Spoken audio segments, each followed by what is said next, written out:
Our survey of the Bible continues, and we're going to look at the Pauline epistles. Let's look at Paul first. He was born as Saul of Tarsus. Saul was his Hebrew name. Paul was his Roman name. Not because they rhyme, because in the Hebrew and Roman or Greek, those words don't rhyme.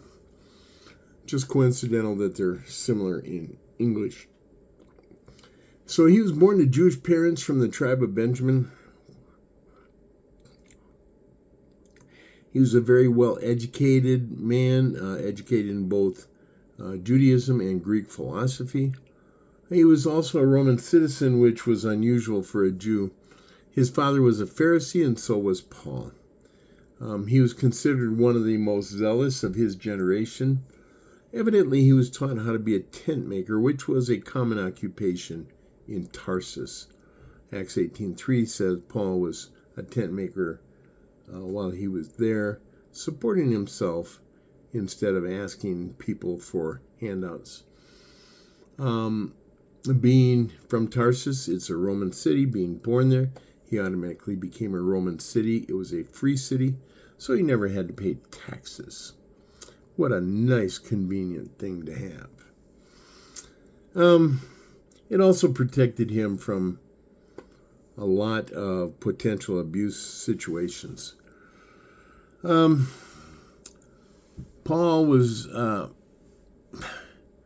he persecuted Christians. As a young Pharisee, he enthusiastically persecuted the church until his dramatic conversion. He took this same zealousness that he had as a Pharisee and applied it to his newfound faith in Christ. How bad was he? Well, in Acts 7:58, he was there when men stoned Stephen, the first martyr, and he said that their coats were laying at his feet for his protection, and he approved of what they were doing. Acts 9:1, we're told that he continued to threaten to kill Christians. We're told again that when he tells his story in Acts 22 and 26, he says that he was threatening and arresting Christians and how he opposed Christianity. Galatians 1:13, Paul said that he tried to destroy Christianity. Wow. All right, so before we look at the Bible's epistles from Paul, there are a few other letters we know Paul wrote, but we don't have copies of some of those letters. They're referenced in Paul's letters that we do have in the Bible. I just want to glance at them real quick. 1 Corinthians 5 references a previous epistle to Corinth, as does 1 Corinthians 7. We do not have a copy of this letter. 2 Corinthians 2 and 2 Corinthians 7 both reference a severe letter. Was this 1 Corinthians? It's possible. He got pretty severe in there. Or was it another letter that we don't have? I don't know. In Ephesians, Paul refers to a previous letter to that church. We don't have a copy of that letter. And in Colossians, Paul refers to a letter that was sent to the Laodiceans, that the Colossians should read that letter and they should share their letter with the Laodiceans. We do have a copy of that letter. It's 19 verses long. It's included in my notes if you want to ask for it. So Paul's epistles in the Bible. All of his epistles were written to teach members of the church. They were not written to persuade people to become Christians. The word epistle, nice Greek word, it just means letter. It's nothing spiritual, holy, sanctified, whatever. It just means letter. Paul's epistles are arranged in order from largest to smallest. One interesting approach for studying Paul's epistles, I haven't seen it discussed much, is to read them in chronological order. This will help you see the progression of issues within the church over a period of a few years. You will notice the early issues tended to be more with Jewish issues because most of the early Christians were Jews. As more Gentiles became Christians, the problems changed to more general in nature. The earliest church persecution was done by the Jews, but as time went on, the Roman government began persecuting Christians. So Paul's epistles in sequence of when they were written would be like this, going from Acts 15 to Acts 28, and the last three after the end of Acts. Galatians, 1st and 2nd Thessalonians, 1 Corinthians, Romans, 2 Corinthians, Colossians, Philemon, Ephesians, Philippians, 1 Timothy, Titus, and 2 Timothy.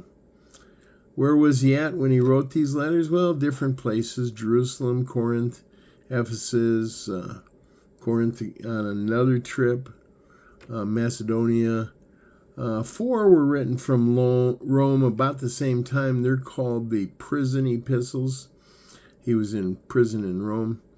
And then 1 Timothy, Titus, and 2 Timothy were all written from Macedonia, which is north of Greece on the west side. They're written, the first one, Galatians, was written in 50 AD. The last one was written in 66 AD, or so we think. I'm going to go through them in order, the order they were written, not the order they are in the Bible. You can get that sequence that's in the Bible, but I'm going to give you the order in which they were written. I'm doing that in my Wednesday night Bible series. I've covered Galatians and 1st and 2nd Thessalonians. I'm currently doing 1 Corinthians, and when we finish that, we'll do Romans and then 2 Corinthians. So Galatians gives us a lot of information about Paul as he defends himself against those who were challenging his authority. The Galatians were almost certainly not Jews, but evidently there were Jewish Christians trying to teach the Galatians to observe the Jewish laws. Paul gives a nice explanation regarding the issues involved in being legalistic. And if you want to take it away from circumcision, change it to another topic like baptism or communion, where your church does it different from another church. Substitute that in Galatians. See how you feel. Yeah.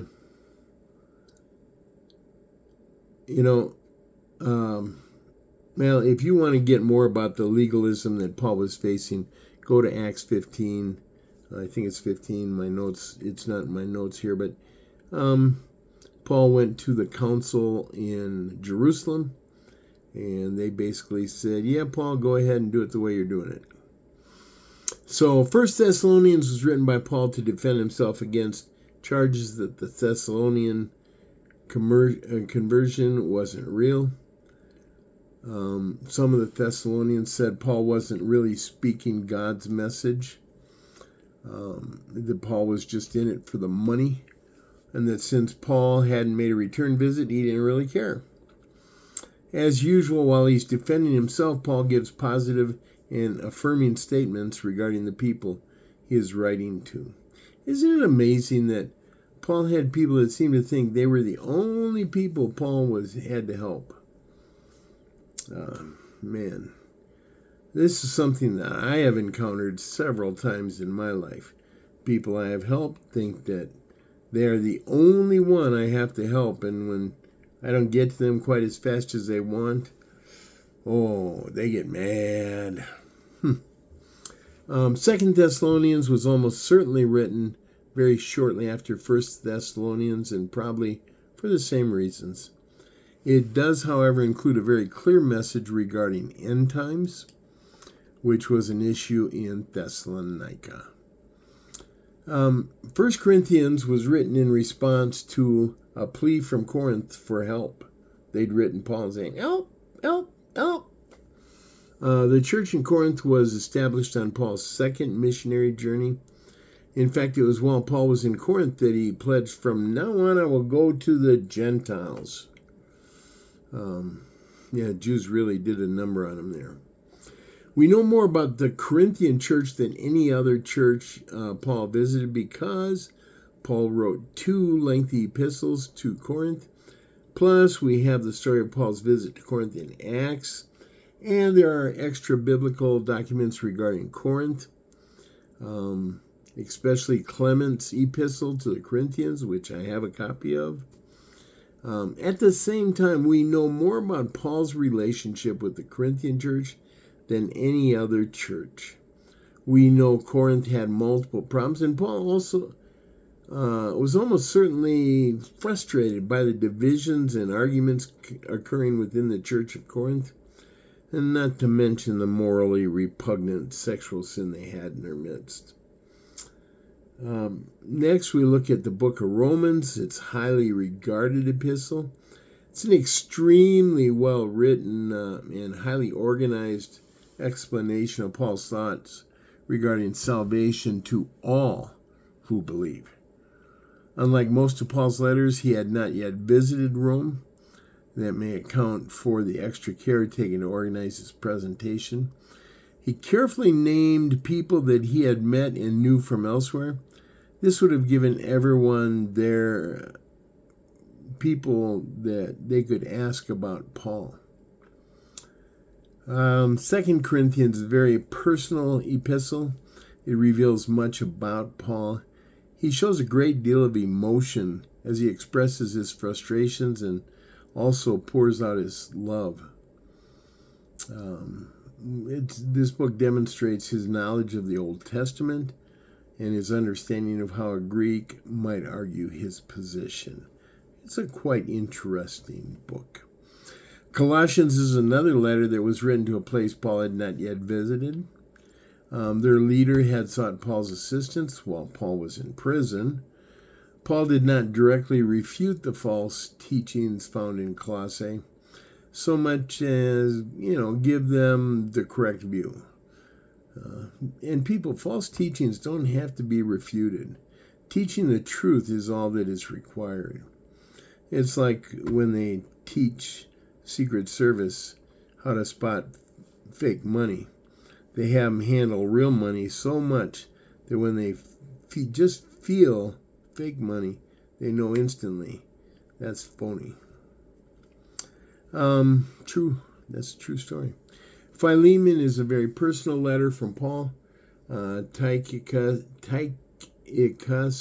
carried this letter along with Paul's letters to Ephesians and Colossians while Paul was in prison. Philemon was from Colossae. Paul addresses how a runaway slave who became a Christian should be treated. It was quite something. Ephesians is a very elegant letter. It is a summary of Paul's theology. His focus was on more than just Ephesus. His focus was on the church as a whole. Philippians, oh my goodness. My favorite book in the whole Bible. I mean it. Philippians, like several of Paul's letters, was written while he was in prison, yet it's almost has a cheerleader type feel. Paul continually uses the words joy and rejoice. In 4 chapters, he uses those 2 words a dozen times or more. However, Philippians also demonstrates Paul's love for his converts and the gospel both. Not just joy, joy, joy, rejoice, but, I love you, and why? Saying I love you doesn't mean as much as saying why you love somebody. 1 Timothy was probably written very late in Paul's life, definitely after Acts 28, after the book of Acts ends. It gives instructions regarding church organization, certain doctrinal issues. Timothy had obviously become a significant church leader in Ephesus. He was a young man, but by this point he was clearly a respected man. This book was probably written, like I said, after the book of Acts and near the end of Paul's life. Titus. Titus was a significant church leader on the island of Crete. Written about the same time as 1 Timothy, Paul writes to Titus regarding instructions about church organization, as well as instructions regarding certain doctrinal issues. This book was also probably written after the book of Acts and near the end of Paul's life. And finally, the last of Paul's epistles, 2 Timothy, written late in life, about the same time as 1 Timothy and Titus. It's a little more personal than 1 Timothy was. Paul shares some of his discouragements in such a way as to show Timothy that he can overcome people problems. I did it, you can do it. That idea. It appears to be an attempt to give Timothy some encouragement. This is almost certainly the last epistle Paul wrote. At least the last epistle we have that we know Paul wrote. And that'll be the end of that lesson. I don't think I want to tackle the general epistles right now. It'd go too long. Thank you for watching. God bless you. You take care. Have a good day today and a better day tomorrow. And an even better one the day after that. Love you.